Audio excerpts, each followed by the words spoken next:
대림절이 시작이 되었습니다.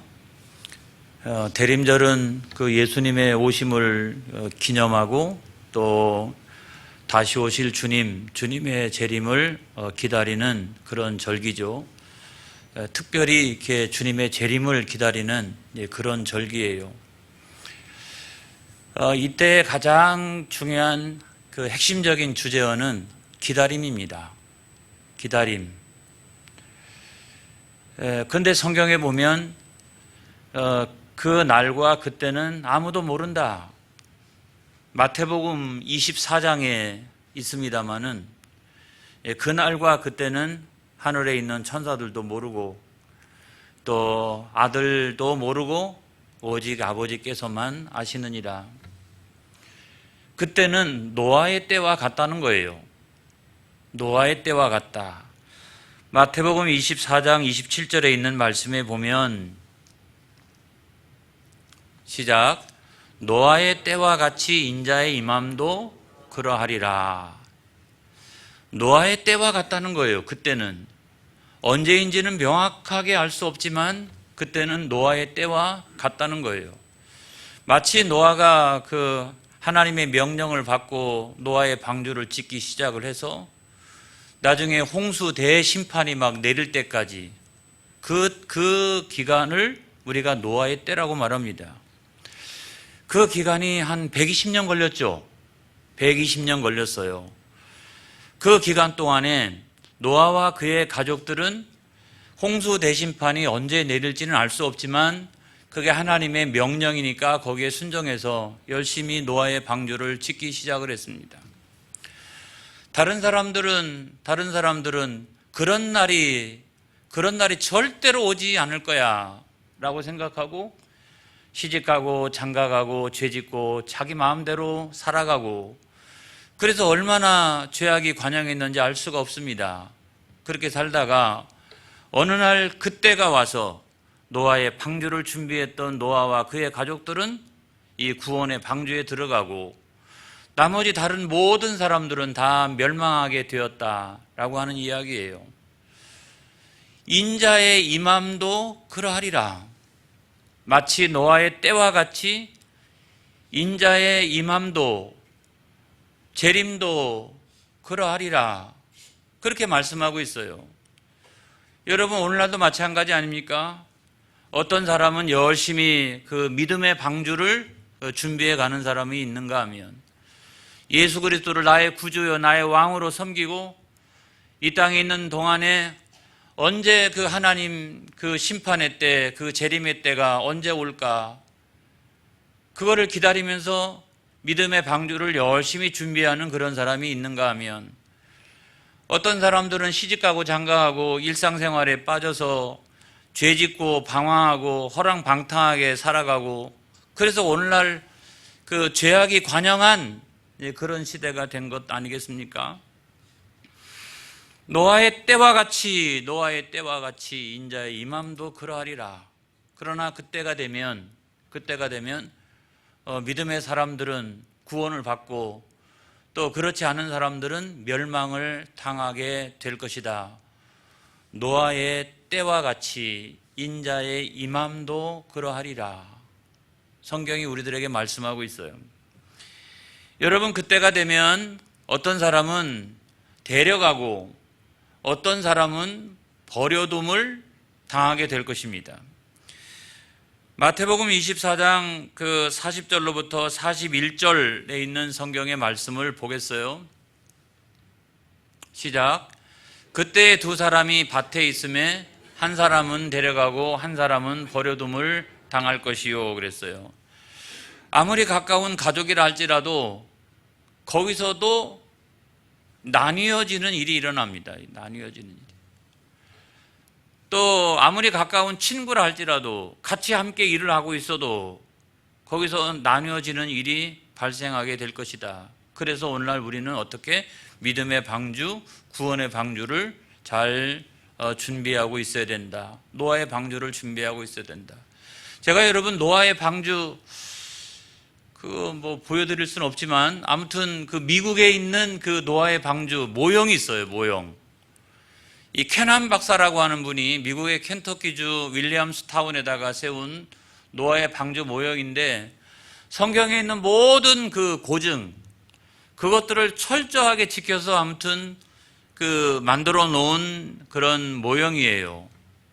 여러분, 우리는 저런 노아의 방주가 아니라 할지라도 믿음의 방주를 잘 만들어가는 저와 여러분이 되어지기를 주의 이름으로 축복합니다. 그래서 오늘날 중요한 것은 뭐냐면, 수많은 사람들 가운데 그래도 우리는 깨어 있어야 된다. 그래도 우리는 깨어 있어야 된다. 이 말씀을 드리는 거예요. 마태복음 24장 42절에 있는 말씀에 보면, 시작. 그러므로 깨어 있으라. 어느 날에 너희 주가 임할런지 너희가 알지 못함이니라 그랬어요. 여러분, 우리가 깨어 있다라고 하는 말은 두 눈을 부릅뜨고 있다는 말 정도가 아니에요. 그건 뭐냐면 영적으로 깨어가지고 뭔가를 준비하고 있어야 된다는 말이에요. 노아는 겉으로 보면 방주를 지은 것이지만 사실은 120년 동안 다른 세상의 수많은 사람들이 나는 안 믿는다 그랬는데, 노아는 하나님의 말씀을 믿고 믿음의 방주를 지은 줄로 믿습니다. 할렐루야. 오늘날 우리도 마찬가지 아니에요? 사람들은 야 재림이 어딨어 다 그렇게 얘기합니다. 수많은 사람들이 그렇게 이야기합니다. 이성을 가진 사람들, 과학을 숭상하는 사람들 다 그렇게 이야기합니다. 그렇지만 우리는 성경대로 믿습니다. 할렐루야. 그래서 그 날이 언제 올는지 모르겠지만 그럼에도 불구하고 열심히 우리는 교회에 나와가지고 지금 뭘 하고 있는 거예요? 내 믿음의 방주를 짓고 있는 거잖아요. 120년이면 여러분, 인생에 살아나갈 수 있는 최대치예요. 최대치. 한평생의 최대치가 120년이에요. 저는 제가 목회하면서 120년 사시는 분을 못 봤어요. 믿음이 좋은 분들도, 또 오래 장수하신다 하는 분들도 보면은 한 100세 겨우 이렇게 접근하시다가 소천하시고 이런 분들은 봤어도, 제가 목회하면서 저는 우리 교회 안에 이렇게 100세가 넘어서 막 120세에 육박하시는 이런 분을 못 봤어요. 근데 120년이라고 하는 기간은 뭐냐면 한평생이 가지고 있는 최대치라는 거예요. 최대치. 그 최대치의 기간 동안에 우리가 해야 할 가장 중요한 일이 있다라고 하면 그건 다른 게 아니라 믿음의 방주를 잘 짓는 거다. 그래서 위에 물 새지 않게 하고 밑으로 물이 들어오지 않게 하고 이 방주를 우리가 잘 준비하는 저와 여러분이 되어지기를 축복합니다. 할렐루야. 그래서 이제 세 가지를 준비해야 되는데, 먼저는 예수님께서 나의 구원선이시다라고 하는 것을 분명히 믿어야 돼요. 그 다음에 두 번째로는 구원받은 사람의 합당한 삶을 살아가야 합니다. 정말 못되게 살아가면 안 돼요, 여러분. 예수 믿는 사람들이 절대로 못되게 살아갈 수가 없어요. 예수를 제대로 믿으면. 우리가 못되게 살아간다라고 하는 것은 그거는 뭔가 예수를 잘못 믿고 있기 때문에 발생하는 문제입니다, 여러분. 그 다음에 세 번째로 중요한 것은 뭐냐면, 구원받은 사람들은 누구에게나 사명이 있다. 땅끝까지 복음을 전파하는 그 사명이 있다. 그래서 우리가 믿음을 준비한다라고 하는 것, 구원의 방주를 준비한다라고 하는 것은 이 세 가지를 충족하면서 우리가 살아가게 되는 것이다. 예수 믿고, 할렐루야. 두 번째로는 구원받은 사람의 합당한 모습이 보여져야 되는 거죠. 그 다음에 세 번째로는 땅끝까지 이르러서, 우리가 지난번에도 태국을 다녀왔습니다마는 아직도 주님을 알지 못하는 수많은 사람들이 세상에 얼마나 많이 있습니까? 그래서 먼저 구원받은 우리가 그들을 향해서 열심히 선교하고 복음 전파하고 전도하러 나가는 일, 그 일이 우리들에게 있어서 굉장히 중요한 일이다. 그걸 우리가 준비하고 있어야 된다, 이런 말이에요. 그렇게 살아나가다 보면, 그렇게 우리는 노아처럼 그 믿음의 방주를 준비하고 나가다 보면 어느 순간에, 아마 제가 볼 때는 우리가 거의 잘 준비하고 있을 때라고 싶습니다. 그때가 되면 주님이 재림하시지 않으실까? 우리가 다 덜 준비하고 있는데 주님 재림하시면 큰일 나잖아요. 그러니까 우리가 열심히 준비하고 있는데 어느 순간에 예수님께서 재림하신다면 저는 그날에 저와 여러분이 정금같이 주님 앞으로 나아갈 수 있기를 축복합니다. 첫 번째로 저는요, 고난 가운데서도, 모든 세상의 고난에서도 하나님 앞에, 주님 앞에 정금같이 나아가는 저와 여러분이 되어지기를 축복합니다. 우리가 그 고난의 사람 욥을 잘 알잖아요. 자기는 의인이잖아요. 동방의 의인이잖아요. 그럼에도 불구하고 세상에서 당할 수 있는 모든 고난의 총합, 이것들을 자기 한 사람이 다 당했어요. 자기가 얼마나 의로운 사람인지 하나님께서 정직하고 온전하다고 인정할 만한 사람이었고 사람들한테 칭찬받는 사람인데 왜 그런 사람에게 자녀의 문제가 생기고 재산의 문제가 생기고 그 다음에 건강의 문제가 생기고 왜 그렇게 합니까? 이것이 한 사람한테 다 오니까 제가 어떻게 생각을 해보면 말이죠, 욥은 억울했을 것 같아요. 이야, 억울하다. 내가 얼마나 그 하나님 앞에 온전하게 살아가기 위해서 노력을 했는데 나 같은 사람은 어떻게 인과응보 복을 많이 받고 지금까지도 복을 많이 받았지만은 더 많이 받고 할렐루야. 아니 그렇게 돼야 되는 거지. 인과응보 아니겠냐. 이게 원인과 결과에 따라 가지고 보응을 받는 그런 삶이 돼야 되는 거 아니겠냐. 그런데 하나님 아버지, 이 세상에 인과응보의 법칙이 있다는 사실은 내가 믿지만 그럼에도 불구하고 이것이 완벽하게 작동하지 않아서 나에게는 또는 내 주변에는 어쩌면 이렇게 불완전하게 이것이 이 법칙이 작동합니까? 막 속에서 어떻게 생각해 보면 막 원망과 불평이 막 이렇게 나올 법하죠. 그런데도 불구하고 욥은요, 하나님께 여쭤봤어요. 왜 그러냐고. 여러분, 이것이 뭐냐면 고난받는 성도의 기본적인 자세라는 거예요. 원망하고 불평할 것이 아니라 더 중요한 것은 하나님, 이런 일이 나에게 왜 일어납니까? 내가 도무지 지금까지 알고는 율법적 상식을 가지고는 도무지 이해가 안 갑니다. 왜 나에게 이런 일이 생겼습니까? 내가 신앙생활을 얼마나 열심히 하고 잘했는데 나에게 이런 일이 생깁니까? 거기 하나님의 뜻은 무엇입니까? 라고 질문하면서 나갔다는 거죠. 사랑하는 성도 여러분, 고난 끝에 계시는 하나님을 바라보시기를 축복합니다. 내 인생의 그 고난은 언젠가 끝이 나요. 그 고난 끝에 계시는 하나님, 그 하나님을 바라보시는 저와 여러분이 되어지기를 축복합니다. 왜냐하면 사람들은 다 대개가요, 그 욥의 3명의 친구들처럼 다 똑같이 얘기합니다. 똑같이. 이 인과응보의 법칙을 가지고 야 그래도 잘 될 거야 나중에는, 이러면서 위로를 한다든지, 아니면 너 내가 알지 못한 무슨 죄 지은 거 있지, 이러면서 책망한다든지, 이 인과응보의 법칙을 가지고 사람들은 다 그거를 적용하기를 좋아합니다. 그렇지만 욥은 그런 사람들의 말보다 더 중요한 것은 하나님이셨어요. 하나님, 여기에 하나님이 어떤 뜻이 있습니까?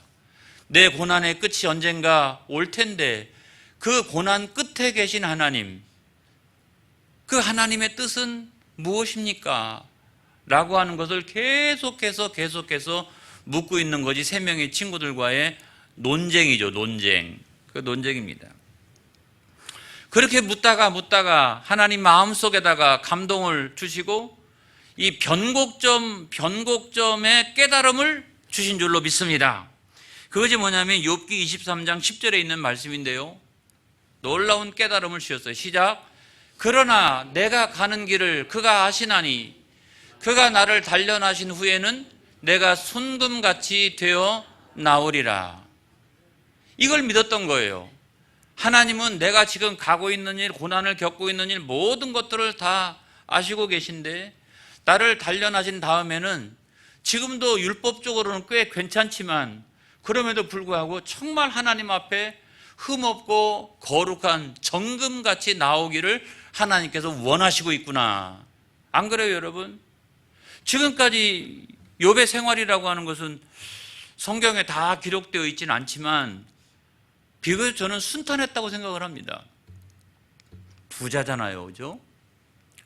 자녀가 10명씩이나 되고, 그러니까 뭐 다복하고, 그 다음에 뭐 건강도 좋고, 그 다음에 율법적으로도 대단히 온전하고 정직한 이런 사람이잖아요. 이런 사람.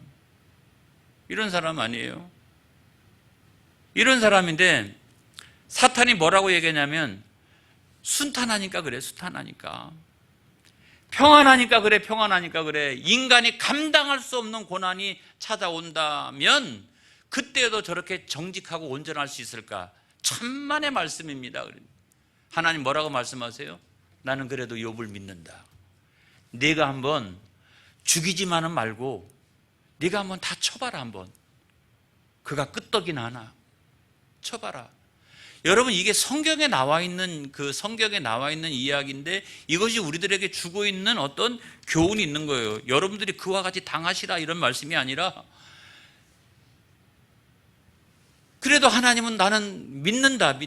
내가 이 생명만 건들지 말고 네가 한번 건드려 봐라 라고 했는데, 재산으로 건드려 보고, 자녀로 건드려 보고, 건강으로 건드려 보고, 그래도 나를 단련하신 후에는 내가 정금같이 나아가리라. 할렐루야. 여러분, 이런 사람을 어떻게 이겨요? 여러분, 이런 사람을 어떻게 이깁니까? 지금 나에게 찾아온 모든 고난은 나를 정금같이 나오게 하시기 위해서 하나님께서 일시적으로 허락하신 그런 고난이야. 내가 이거를 가지고 나를 충분히 단련한 후에는 내가 보다 더 정금같이 하나님 앞에 나아가리라. 야, 이것이 저 고난의 끝에서 나를 기다리고 계시는 하나님의 뜻이구나. 하나님의 뜻이구나 라고 하는 사실을 그는 깨닫게 되었다는 거예요. 사랑하는 성도 여러분, 대림절인데도 여전히 우리의 가정에, 또는 재산의 문제에, 또는 자녀의 문제에, 건강의 문제에, 또 여러 가지 문제를 많이 갖고 있고, 정말 우리가 감당할 수 없는 그런 고난이 있다라고 하면, 여러분, 오늘 이 말씀이 여러분들에게 위로가 되어질 수 있기를 축복합니다. 그 다음에 두 번째로 중요한 것은, 우리는 모든 예배에서 정금같이 하나님께 나아가야 된다, 이 말씀을 드리고 싶어요. 여러분, 오늘 성경 본문에 보면 유다왕 아하스가 나오지 않습니까? 그가 어떤 사람입니까?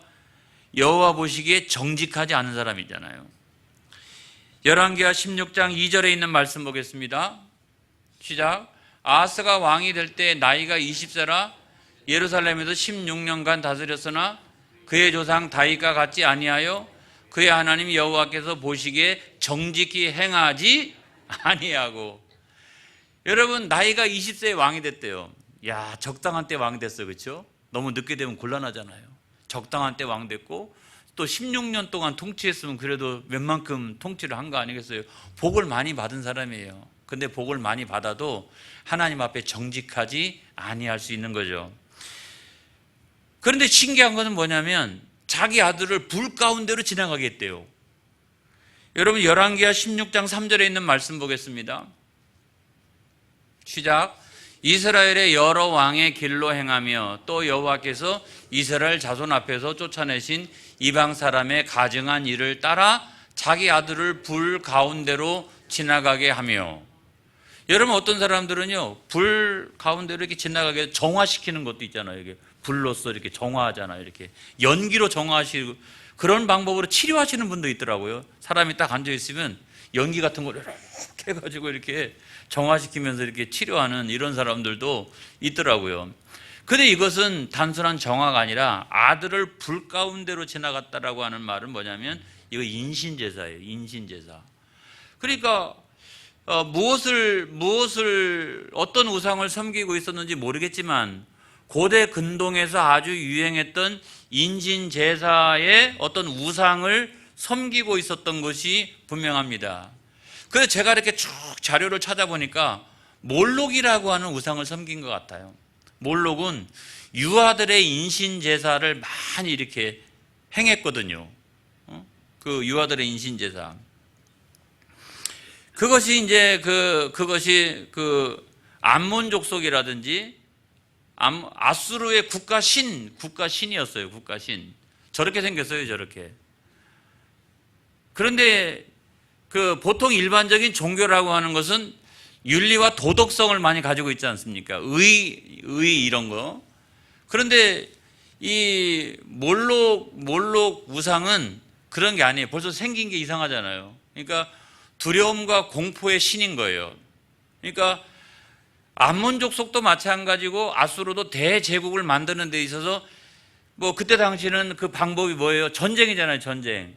그래가지고 젊은 남자들을 다 동원하고 이러니까 사람들이 다 어떤 마음을 가져요? 호전적인 민족이라 할지라도 두려움과 공포가 있는 거예요. 그러니까 몰록이라는 신을 만들어 놓고 그 몰록이라고 하는 신은 두려움과 공포의 신인 거예요. 그 두려움과 공포의 신 앞에 유아들의 인신 제사를 드리면 내 마음속에 있는 두려움과 공포가 없어진다고 생각을 하고 몰록 앞에다가 저와 같이 제사를 드리는 거였어요. 이와 같은 일들이 있었다고요. 그런데 이 아하스 왕은 그 몰록 신앙을 가지고 있었던 것 같아요. 그 이미 없어져 버린 가나안의 어떤 몰록신 그런 우상을 섬기고 있었던 것 같습니다. 근데 아무튼요, 그 자기가 유다 왕이었는데 그 위에서 아람하고 북이스라엘이 자꾸 그 자기들을 공격하니까 어떻게 했냐면 그 맨 위에 있는 신흥 강대국인 아수르에다가 성전에 있는 금은보와 왕궁에 있는 금은보와 바리바리 다 갖다 주고서 그들을 통해 가지고 아람을 공격하게 해서 아람이 멸망을 당합니다. 멸망을. 그러니까 얼마나 좋아요. 내가 돈 갖다 줬더니, 내가 보물 갖다 줬더니 이 아수르라는 제국이 그 원수와 같은 아람을 공격했구나라고 생각해서 너무 좋아서 아수르 왕하고 어디서 만나기로 했냐면 아람의 수도였던 다메섹에서 만나기로 했어요. 둘이 딱 이렇게. 그래가지고 이 아하스라고 하는 왕이 거기까지 올라갔습니다. 올라가가지고 딱 봤더니 이 아수르 왕 옆에 뭐가 있냐면 어마어마한 그 몰록의 그 신상 있는 거예요. 우상 있는 거예요. 자기도 이제 생각을 했죠. 나도 그래도 유다에서 한 몰록 하고 있는데 여기 와서 보니까 이 몰록은 어마어마한 거예요. 그래서 아수르는 이와 같이 세계적인 대제국이 되고 나는 그냥 몰록을 섬겨도 요만큼 섬기니까 나는 오늘날 요 모양 요 꼴이구나 라고 생각이 들어서 이 식양과 제도 그대로, 이 크기와 제도 그대로 이것을 예루살렘에 옮겨오면 나도 아수르처럼 대제국의 왕이 될 수 있겠구나라고 생각해서 자기는 돌아가지도 아니하고 자기 제사장인 여호와 하나님 섬기는 우리한테 명령을 내려가지고 내가 돌아가기 전에 그거 빨리 만들어놔. 그래가지고 설계도 그대로 하고 섬기는 방식 뭐 그대로 다 이런 제도 해가지고 알려줘서 빨리 보내가지고 돌아가서 예루살렘에다가 그거를 짓도록 만들어 놓습니다. 그리고는 돌아와가지고 그 앞에서 제사를 드렸다는 거예요. 여러분 열왕기하 16장 14절에 있는 말씀에 보면 시작. 또 여호와 곧 성전 앞에 있던 놋제단을 새 제단과 여호와의 성전 사이에 옮겨다가 그 제단 북쪽에 그것을 두니라. 자, 어떻게 했냐면 여호와 하나님 성전 있잖아요. 그 성전 바로 앞에다가 뭘 만들어 놨냐면 이 몰록 신전을 만들어 놨어요.